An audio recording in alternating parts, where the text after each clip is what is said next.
Hello students.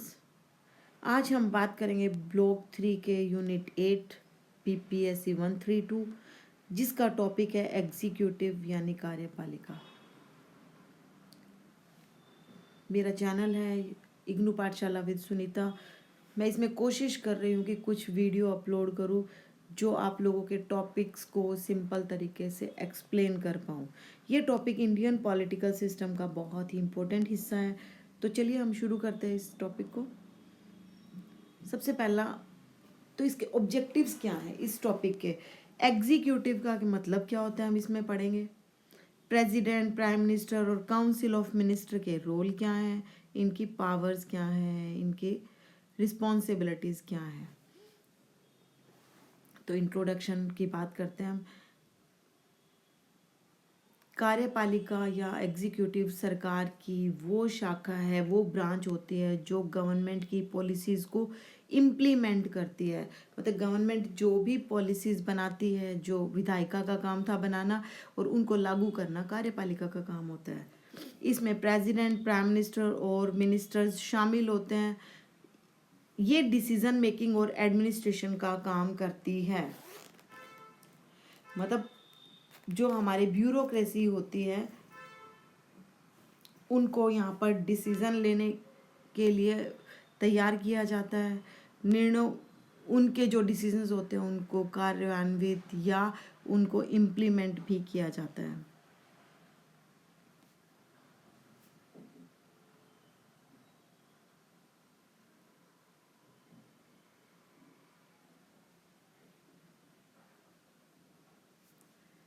तो अभी अभी इसमें बात करेंगे राष्ट्रपति या प्रेसिडेंट ऑफ इंडिया, राष्ट्रपति जी का क्या रोल होता है।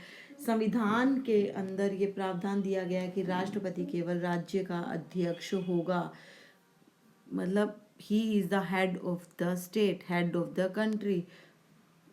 उनके पास वास्तविक शक्तियां नहीं होती हैं, वो संसद के प्रमुख नहीं होते हैं। राष्ट्रपति का चुनाव इनडायरेक्ट तरीके से होता है, 5 इयर्स के लिए होता है। और उनको अगर हटाना हो तो एम्ब्रीचमेंट का प्रोसेस किया जाता है, महाभियोग उन पर चलाया जाता है। संविधान में उपराष्ट्रपति का पद भी प्रावधान किया गया है। मतलब अगर कॉन्स्टिट्यूशन की बात करें तो उपराष्ट्रपति का पद भी होना चाहिए।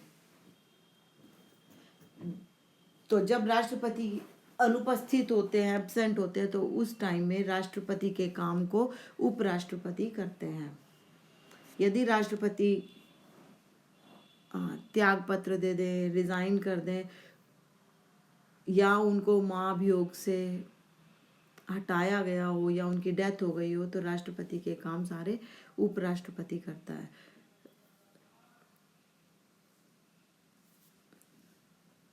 तो इनकी योग्यताएं क्या होनी चाहिए। कॉन्स्टिट्यूशनल पोस्ट है ये। आर्टिकल 58 और 59 में एलिजिबिलिटी बताई गई है कि उनको भारत का नागरिक होना चाहिए, 35 ईयर्स या उससे ज़्यादा की उनकी आयु होनी चाहिए, लोकसभा का सदस्य बनने की योग्यता होनी चाहिए उनमें, और वे उस टाइम में कोई भी सैलरीड पोस्ट पर या कोई लाभ के पद पर नियुक्त नहीं होने चाहिए। मीन्स वो कोई भी गवर्नमेंट जॉब्स में नहीं होने चाहिए। वे संसद के किसी भी सदन के सदस्य नहीं होने चाहिए। और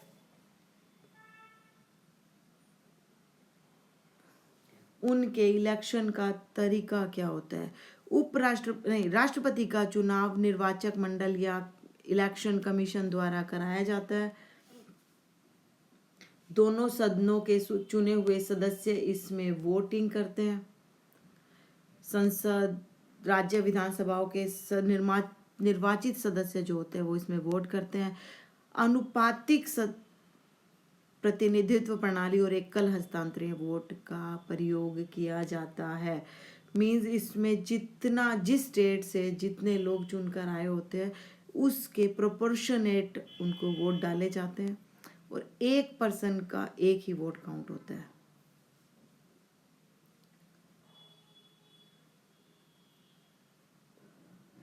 हस्तांतरणीय या ट्रांसफरेबल वोट होता है इनका। जैसे 5 लोग खड़े हैं, सब ने किसी ने एक को दिया, किसी ने दूसरे को दिया, किसी ने तीसरे को दिया। अगर मान लो पहले पर्सन को वोट इनफ नहीं मिलते हैं तो वोट ट्रांसफ़र होकर सेकंड पर्सन के पास जाते हैं। मतलब आप अपनी चॉइस बताते हो कि पहला ये चॉइस है, सेकंड मेरी ये चॉइस है, थर्ड मेरी ये चॉइस है। अगर आपकी फर्स्ट चॉइस को अच्छे वोट नहीं मिले हैं या उतने वोट नहीं मिले कि उसको राष्ट्रपति बना दिया जाए तो आपकी नेक्स्ट चॉइस पर वोट ट्रांसफ़र हो जाता है।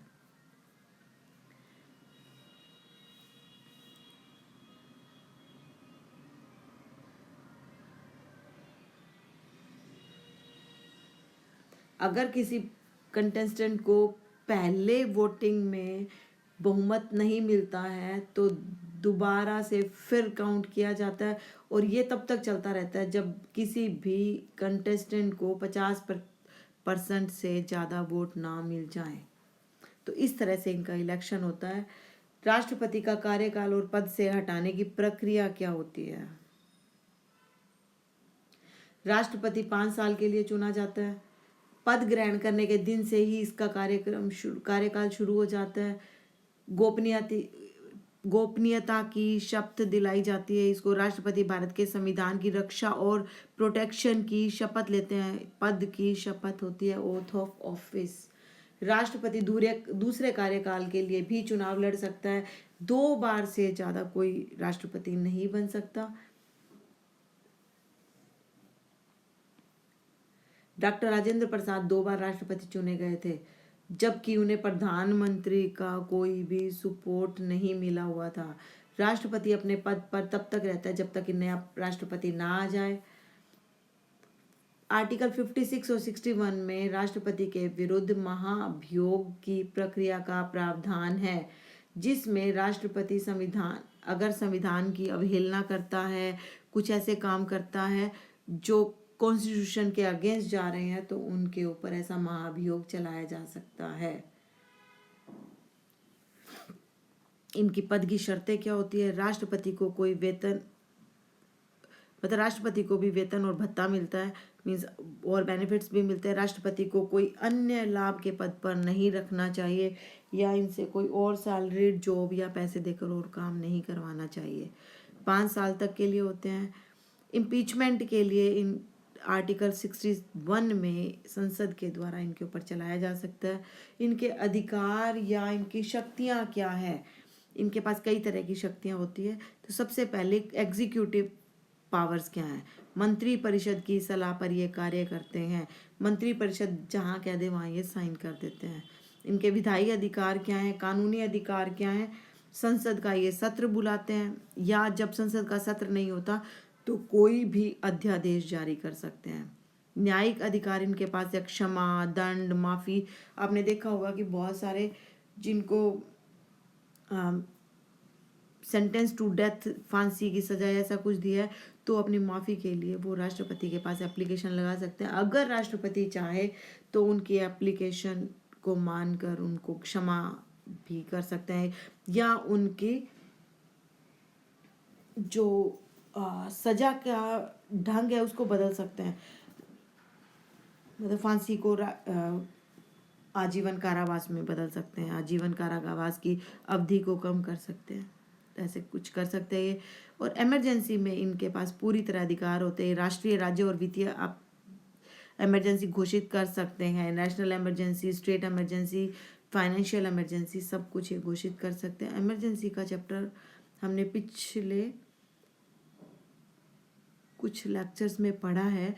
नेशनल इमरजेंसी क्या होती है? जब देश पर कोई खतरा हो। और राज्य इमरजेंसी जब स्टेट्स अच्छे से काम नहीं कर रहे हो। और फाइनेंशियल इमरजेंसी जब कोई इन्फ्लेशन हो या फाइनेंशियल कुछ प्रॉब्लम्स हो जाए तो इस तरह की इमरजेंसी में राष्ट्रपति शासन लागू हो जाता है।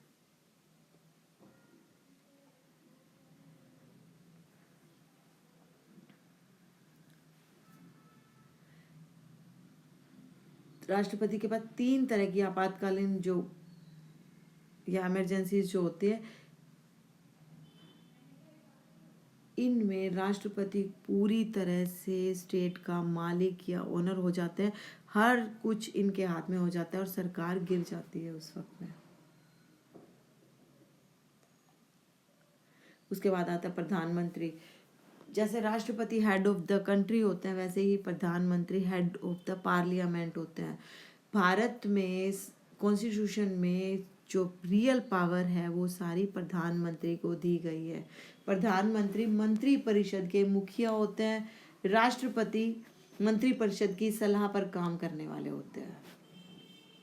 भारत में प्रधानमंत्री लोअर सदन का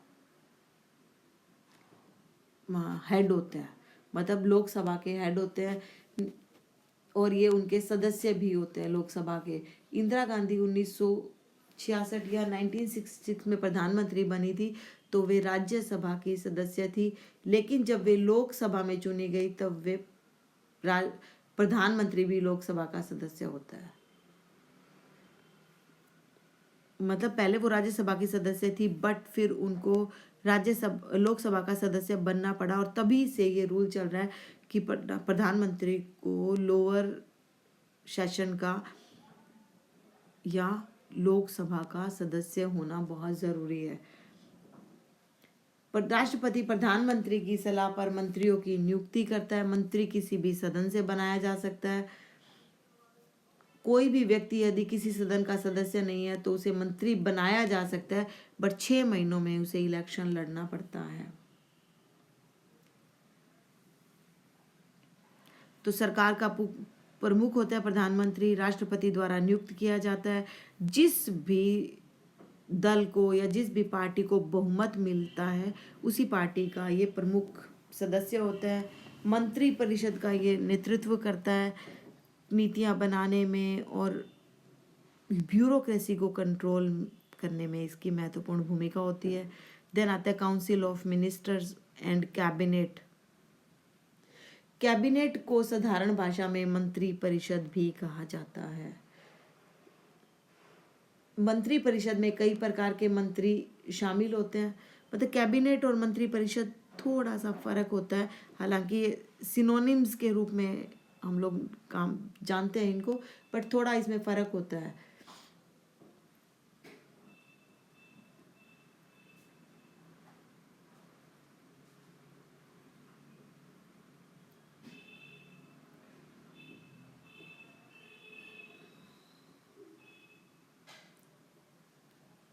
मंत्री परिषद में कैबिनेट मंत्री, राज्य मंत्री और उप मंत्री सब शामिल होते हैं। कैबिनेट मंत्री सिर्फ कैबिनेट मंत्री ही रहते हैं, तो मंत्री परिषद में हर तरह के मंत्री शामिल होते हैं, जबकि कैबिनेट मंत्री भी मंत्री परिषद का ही हिस्सा है। कैबिनेट मंत्री उच्चतम निर्णय लेने वाली संस्था है, मतलब जो सबसे टॉप क्लास के मिनिस्टर्स होते हैं उनको कैबिनेट मंत्री कहते हैं। उनके अंडर में राज्य मंत्री और उप मंत्री भी शामिल होते हैं। सामूहिक रूप से ये संसद के प्रति काम करते हैं, संसद के प्रति जिम्मेदार होते हैं।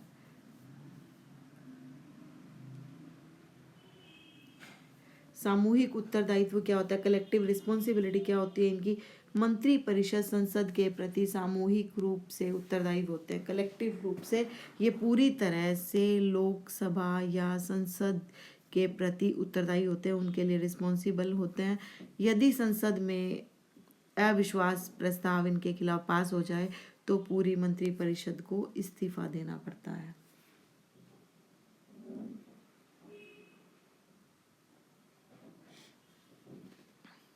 राष्ट्रपति और प्रधानमंत्री, इनकी शक्ति और पावर और इन्फ्लुएंस का अगर हम बात करें,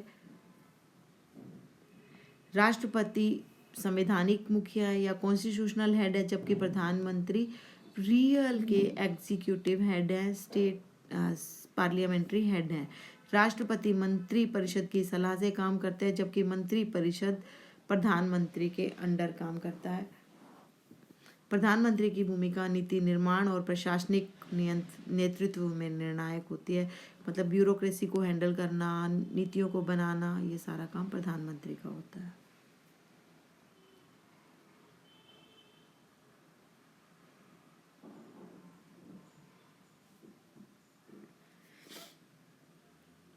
तो कॉन्स्टिट्यूशन के आर्टिकल 78 के अंडर राष्ट्रपति प्रधानमंत्री के कार्यों का विवरण दिया गया है कि प्रधानमंत्री क्या क्या कार्य करते हैं। प्रधानमंत्री राष्ट्रपति को मंत्रिपरिषद के फैसलों की जानकारी देते हैं, मतलब राष्ट्रपति को जितनी भी जानकारी देनी होती है वो प्रधानमंत्री देते हैं।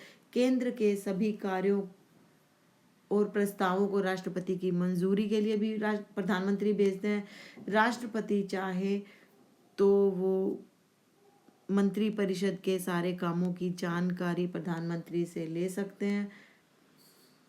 प्रधानमंत्री को राष्ट्रपति से कमतर समझा जाता है, मतलब प्रधानमंत्री क्योंकि सिर्फ पार्लियामेंट के हेड होते हैं और राष्ट्रपति कॉन्स्टिट्यूशनल हेड है, स्टेट के हेड है, इसीलिए उनकी पोजीशन को कम मापा जाता है। बट सारे काम प्रधानमंत्री के द्वारा ही किए जाते हैं। तो ये एग्जीक्यूटिव हमारा ये चैप्टर पूरा होता है। इसमें हमने कार्यपालिका के कामों को पढ़ा, राष्ट्रपति और प्रधानमंत्री की भूमिका को पढ़ा, इनके बीच में रिलेशन को पढ़ा। प्लीज़ कमेंट करके बताना आपको समझ आ रहा है कि नहीं, या कुछ और समझाना है, कुछ और टॉपिक आप करना चाह रहे हो तो प्लीज़ मुझे बताइएगा कि कौन सा टॉपिक आप करना चाहते हो। मैं उस पर एक वीडियो बनाकर आपको भेजूँगी। Thank you.